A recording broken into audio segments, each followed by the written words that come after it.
¿Usted a quién tiene invitada hoy? Pues Aída Bella, nada más y nada menos, la presidenta de la Unión Patriótica y senadora por la bancada de los decentes. Senadora Bella, muy buenos días, gracias por estar con nosotros. Muy buenos días, un saludo muy especial a todas las personas que nos están escuchando. Yo ya estoy en Cali, yo viajé anoche. Estamos Usted ya esperando está a los allá. compañeros que vienen en los aviones. Ya estoy en Cali, lista para emprender el viaje cuando lleguen mis compañeros, que no ha llegado todavía el primer vuelo. Creo que están ya en el aire y estamos aquí esperándolos, algunos que nos vinimos anoche. Roosevelt Rodríguez, estaba también Alex López. Y bueno, teníamos en el último vuelo de Bogotá a Cali. Pero entonces, senadora, ¿se fue usted y alguno de esos compañeros que nos menciona por su cuenta y riesgo? ¿Qué fue lo que les dijeron desde el gobierno? Yo creo que es una exageración de parte del gobierno. Estaban haciendo todo lo posible para que no viniéramos. Pero hemos estado hablando incluso con los senadores que están aquí preparando, con Feliciano, mismo Alex, porque él viajó ayer por la mañana y se vino por la tarde y por la noche. Y lo que hablábamos es que efectivamente el comandante de la policía del Valle del Cauca y del Cauca, ellos están prestos a brindar todo el operativo necesario para que llegue pues mucha gente, porque yo creo que estaban confirmados anoche 39, pero acabo de ver que confirmó otro total de que somos más de 40 parlamentarios que nos desplazamos hacia esta zona. Y me parece que es una responsabilidad. Yo no sé quién dio esa información, si fue la ministra o si fue alguno de los presidentes de Cámara o de Senado. Vi un comunicado del señor presidente del Senado diciendo que no habían las garantías necesarias. Increíble que en un país con 500.000 casi de personas que tienen a su cargo salvaguardar la integridad de la gente no haya posibilidad de venir a un territorio. Y Santander de Quilichao es muy cerca de Cali, es muy cerca de Popayán. Yo no entiendo realmente qué fue lo que hizo el presidente del Senado. Lo lamento mucho, porque además tampoco dio la cara ayer. Senadora Aída Bella, ¿cuál es el propósito de su presencia y de otros colegas suyos en esa zona? ¿Qué es lo que quieren constatar ustedes personalmente? Pues nosotros, primero que todo, queremos seguir hablando con los indígenas. Creemos que están siendo víctimas de un genocidio, igual que el genocidio que hicieron contra la Unión Patriótica, casi con los mismos métodos, con distintos nombres. Es increíble y no entendemos por qué el gobierno, que se jacta de tener uno de los mejores ejércitos y fuerzas militares del mundo, no es capaz realmente de salvaguardar la vida de la gente. Es cierto que los indígenas tienen sus propias costumbres, sus propias tradiciones, sus propias maneras de ver el ordenamiento territorial y de ver también el ordenamiento de seguridad. Son comunidades completamente desarmadas que solamente tienen su mando un bastón y que necesariamente están defendiendo su territorio ancestral, ese territorio que les pertenece desde épocas inmemoriales. Yo sí creo que el gobierno tiene que dar no solamente la seguridad de que los colombianos podemos vivir aquí, podemos vivir sin violencia. Lo único que estamos pidiendo los colombianos, y una de las cosas que mañana se verá, pasado mañana se verá en la manifestación, es eso. Nosotros no queremos sino que este país no haya violencia, por favor, y por eso estamos llamando también al gobierno a que haga todo lo necesario para entablar los diálogos, no solamente con el ELN. Yo creo que aquí hay que hablar con todas las manifestaciones violentas que hay en el país. Y hay esa necesidad porque los colombianos estamos cansados, somos generaciones completas que hemos nacido en la guerra, que vamos a morir seguramente sin ver la paz, pero esto no es posible en una patria que nos pertenece a todos, en una región rica del continente, en una región que tendría la posibilidad de se organizara de otra manera, de que la gente tuviera un bienestar mínimo, que es lo que necesitamos todos los colombianos. Es un país muy rico, este es un país que tiene petróleo, que tiene esmeraldas, que tiene carbón, que tiene de absolutamente todos los minerales pesados y no pesados, y yo sí creo que nos merecemos otra suerte. Por eso estamos llamando al presidente. Presidente, escuche la voz de los colombianos. Presidente, escuche la voz de las comunidades, escuche la voz de los trabajadores, escuche la voz de los ancianos, esos que no tienen nada de pensión de jubilación.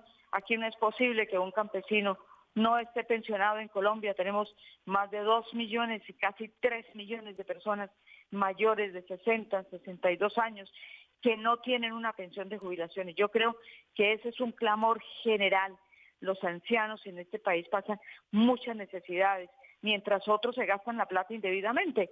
Siempre he hablado de que aquí regalan impuestos, por ejemplo, en las cámaras de comercio desde 1974, en la época del doctor Pastrana Borrero, hicieron un decreto presidencial precisamente basado en esas facultades extraordinarias que tenían los presidentes permanentemente, porque parecía en esa época que no había Congreso. Entonces cualquiera sacaba un decreto, les regalaron el registro mercantil, el 100%, para malgastarlos. Porque ¿cómo es posible que un presidente de una Cámara de Comercio tenga 80 millones de pesos mensuales? Senadora Bella. ¿Esto qué es? Discúlpeme, Es un desorden discúlpeme, la completo. interrumpo. Es que quería hacer una pregunta puntual. Desde el Congreso hay unas voces que hablan que este argumento que ha dado el gobierno de que no les puede dar las garantías de seguridad que ustedes requerían para hacer esta sesión especial, dicen que es un saboteo, pero además hablan de chantaje. ¿Por qué lo ven así? ¿Por qué le interesaría al gobierno chantajearlos? Pues es muy raro, a mí me parece, no sé si le entendí bien la pregunta, está un poco, la comunicación un poco como entrecortada, pero creo que lo que me están preguntando es por qué hicieron eso de que no hay garantías. No, que por qué dicen ustedes que esto es un saboteo y sobre todo porque dicen que es un chantaje de parte del gobierno. Ya, sí, perfecto. Yo creo que se pusieron de acuerdo. Gobierno, ministros y presidentes del Senado y de la Cámara. Según lo que me relatan a mí en la noche de ayer. Hubo una coordinación entre presidente Cámara, presidente Senado y ministros, especialmente la ministra del Interior. ¿Para qué? Para que no viniéramos al Cauca, para que no viniéramos a acompañar a una comunidad que está siendo asesinada de una manera cruel, amenazados, una comunidad que está además al borde de que los violentos lo saquen de su territorio. No, yo creo que es todo lo contrario. Es todo lo contrario para acompañar a una comunidad que en este momento se siente abandonada, se siente que en este país todos pueden hacer lo que quieran. Y Senadora. efectivamente lo que queremos es decirle a la gente, hacer que el Congreso esté más cercano a los ciudadanos, hacer que ese Congreso que han elegido y que es en último la voz de las personas que van a depositar su voto, entiendan que ahí en el legislativo nos interesan los indígenas, nos interesan sus problemas, nos interesan sus dificultades y desde donde estamos en los casos de representación haremos todo lo que sea posible, no solamente para que se pacifique esta zona, sino para que entiendan las personas que están en este momento amenazando y que le están diciendo a los indígenas que tienen que salirse de su territorio, que el legislativo existe en este país y Senadora. que queríamos precisamente que el Ejecutivo estuviera con nosotros. Creo que viene el Procurador General de la Nación, hasta donde tengo entendido. Senadora, permítame, le cambio de tercio y de tema. Quiero saber si usted va a salir a marchar el próximo jueves, sí o no, y por qué lo haría o por qué no lo haría. Claro que yo voy a salir a marchar. ¿Cómo no voy a salir? Primero porque sí que han dicho muchísimas veces, no solamente los gremios, sino también en el Ministerio del Trabajo se habla de la reforma pensional. Nosotros estuvimos hablando, no me acuerdo si en 2 oportunidades con la ministra, pero fue más de una, en la cual pues se ventila efectivamente que hay que hacer una reforma pensional porque se necesita en este país donde solamente el 20% de las personas que trabajaron tienen pensión. Aquí han hecho lo que han querido con la gente. Por ejemplo, quitaron la pensión que era proporcional. Si una persona trabaja 15 años o 20 o 25 o 30, pues en todas las partes del mundo se hace una pensión proporcional. Aquí no, aquí la quitaron de un plumazo, porque aquí hay unos que se sienten los dueños de este país. Entonces son capaces de quitarle a la gente el pan de la boca cuando ya en últimas lo necesita, que es cuando las personas están adultas. Segundo, sí se ha hablado muchísimo de la reforma y además yo he escuchado a la ministra en el propio Congreso hablando de que va a haber, a la ministra de Trabajo, de que va a haber unos trabajos especiales por hora. Todo será trabajos por hora en este país. Es que aquí realmente hay una clase, que yo no la llamo dirigente, es una clase parásita que vive de los, no solamente de los trabajadores, que vive de los impuestos de este pueblo, que vive además robando lo poco que se consigue de los impuestos y lo poco que se consigue de los préstamos. Esto es una cosa insoportable porque también la gente está desbordada por la corrupción. Y yo creo que no hay municipio. Mire, yo he sabido un dato, en 2 semanas me he dedicado un poco después de las elecciones a recorrer los órganos de control y estuve hablando con el Auditor General de la Nación y lo que me dice es que hay 335 municipios sin ningún control, ni control de Contraloría, ni de Procuraduría, ni de las CIAs. Y entonces, ¿qué es lo que hacen en esos municipios como en Orocué? Pues que se pierde casi $250 billones y no existe una carretera. Esto no puede ser. Es decir, la gente también necesita que se le construyan sus vías terciarias, porque los campesinos, especialmente en todos los departamentos del área rural, pues los encontramos prácticamente sin carreteras. Yo saludo, por ejemplo, lo que están haciendo en Boyacá.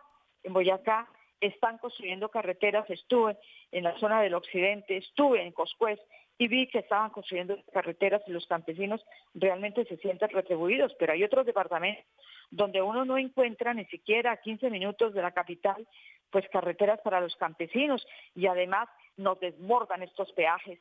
Yo tengo la queja de Santander, por ejemplo, que se construyen peajes a menos de 30 kilómetros cuando la ley dice que no puede ser menos de 50.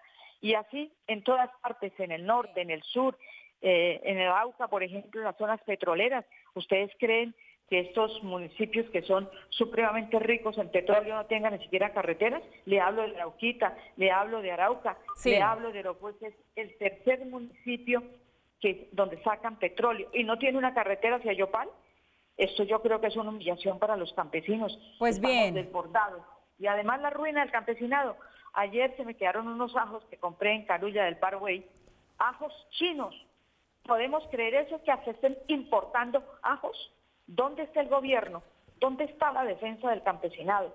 ¿Dónde está la defensa de aquellos campesinos que tienen que botar las cebollas ahí por el Catatumbo? ¿Cómo es posible que en Ocaña, esa tierra que era cebollera por excelencia, que tenían unas grandes industrias y pequeñas y todo el mundo trabaja en eso, ahora les toca botarlas porque ni siquiera les dan lo que vale o el mínimo de producción, ni siquiera en la mitad del precio? Sí. Esto es un desgobierno. Pues senadora, Realmente.